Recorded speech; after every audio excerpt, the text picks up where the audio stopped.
realidad de hoy es que congresistas responden a la voluntad narcoparamilitar de este país. Y son muchos. Y que en su poder, en el poder de voto de esos congresistas, está la reelección presidencial. Y entonces tenemos esta triste realidad, esta triste consecuencia. El presidente de la República es hoy un hombre secuestrado por los paramilitares. Porque depende de los paramilitares, depende de los señores narcotraficantes sentados en la mesa de Santa Fe de Ralito su propia reelección. Porque esos votos son determinantes en la votación de este Congreso. Porque si esos votos obedecen a la voluntad paramilitar, es el señor Mancuso el que tiene en sus manos la posibilidad de modificarla.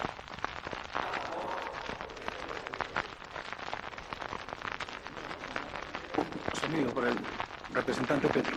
Es el señor presidente, es el señor Mancuso el que tiene la posibilidad de la reelección del presidente de la República, y de dos maneras: con el voto de congresistas adictos dentro de esta plenaria y el Senado de la República, y con los votos cautivos de los ciudadanos que controlan en sus regiones en el caso de que sea un escenario electoral.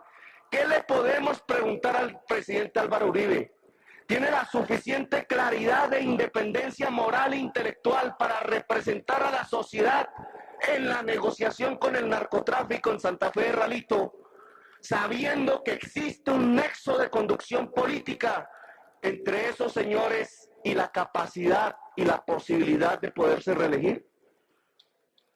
Es una pregunta que hoy tiene que hacerse toda la sociedad, que tiene que hacerse el Congreso y que tiene que hacerse el presidente de la República.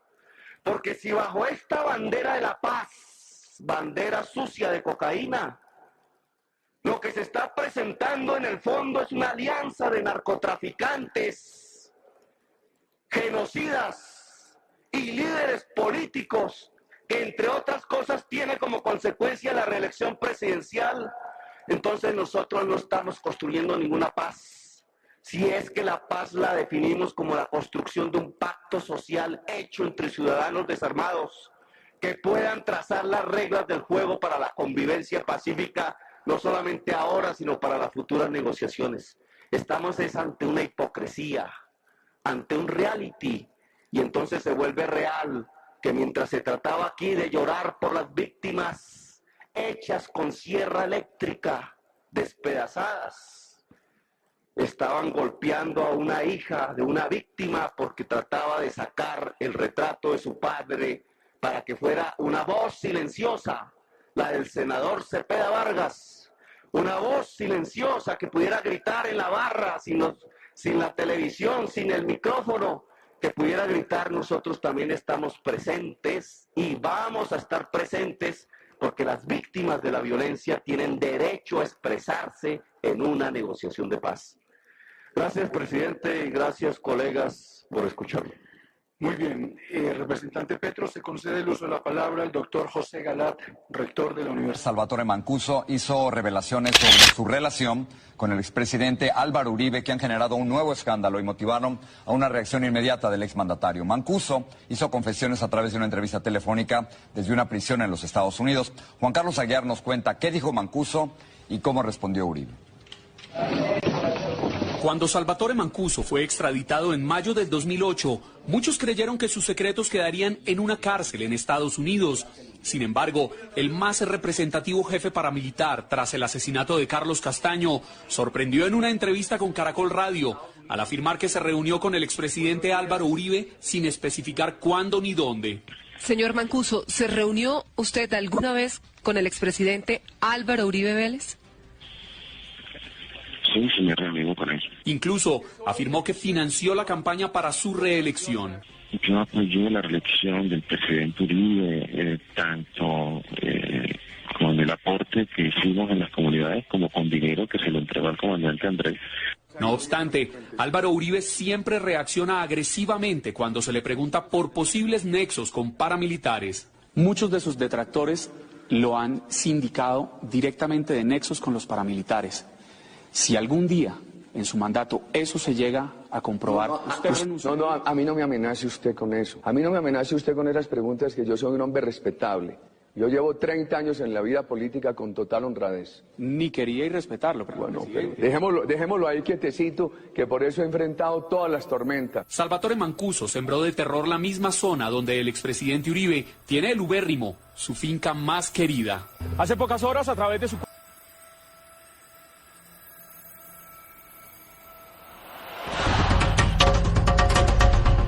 que es el ascenso de la extrema derecha, muy ligada al narcotráfico, al poder, y lo que nosotros llamamos el uribismo.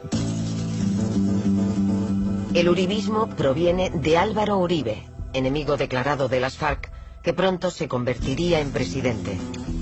Un hombre que empezó su carrera política en los años 80 en su región natal, Antioquía, cuya capital es Medellín, la ciudad del cártel. Volvamos al ascenso de Álvaro Uribe.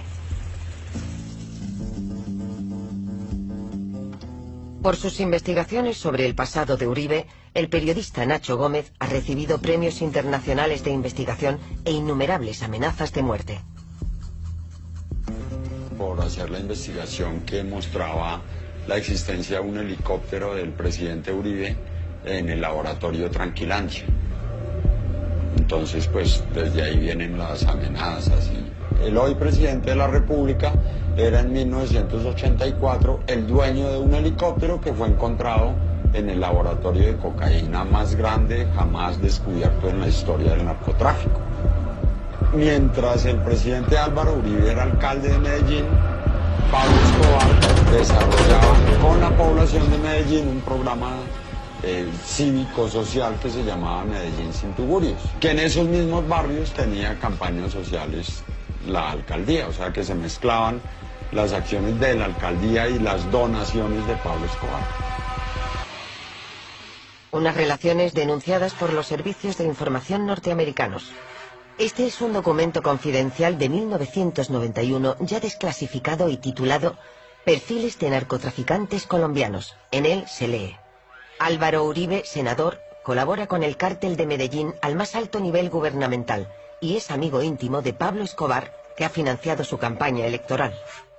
Y aún más grave, en la época de las matanzas de sindicalistas en Los Platanales, Álvaro Uribe, convertido en gobernador de Antioquía, legalizó unas sociedades de seguridad privada llamadas Convivir, que se aliarían con los grupos paramilitares.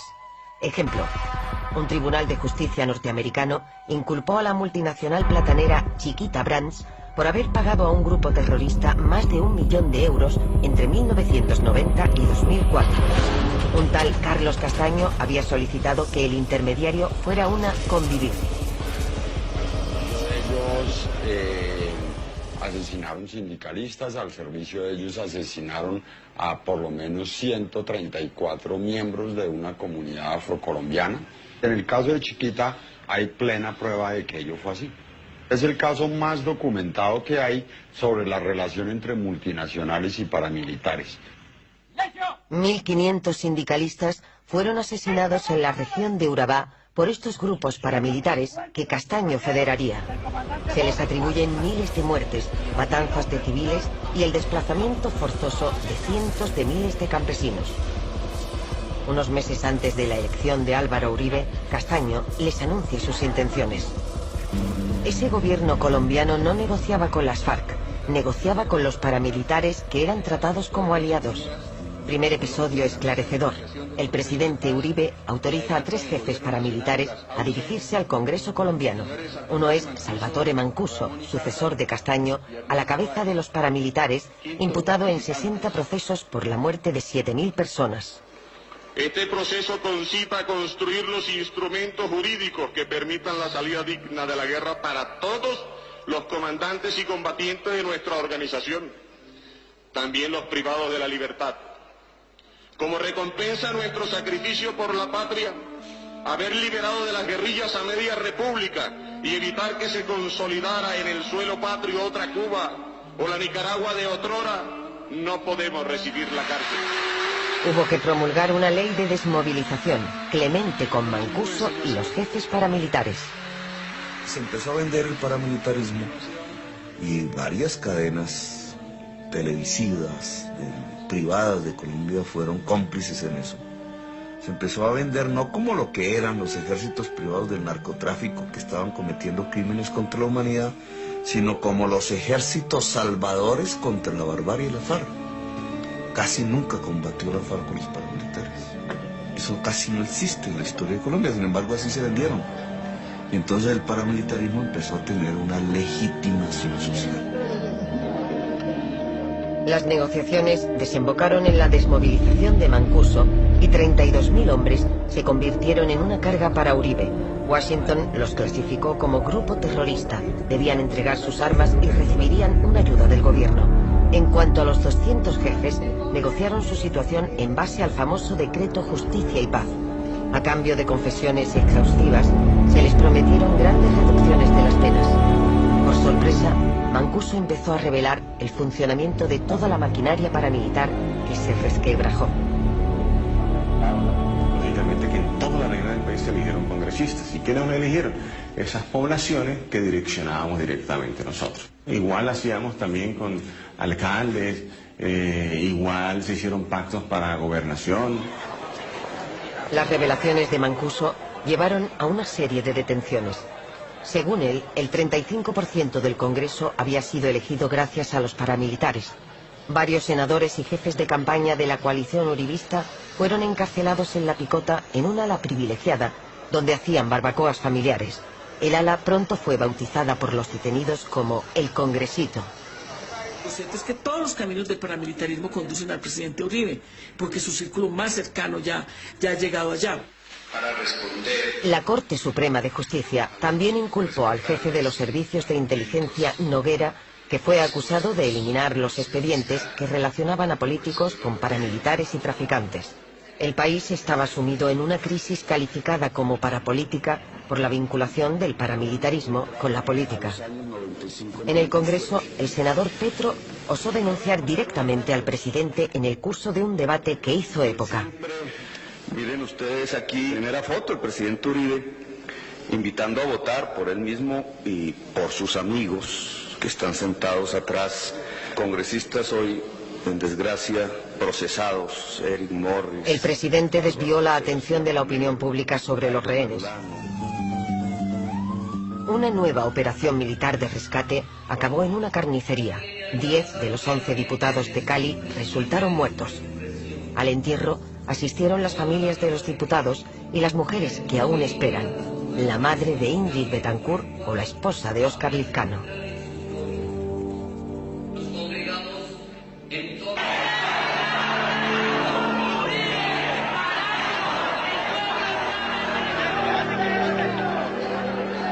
Y después todo fue muy rápido. El escándalo de la parapolítica alcanzó al aliado más cercano del presidente, su primo, Mario Uribe.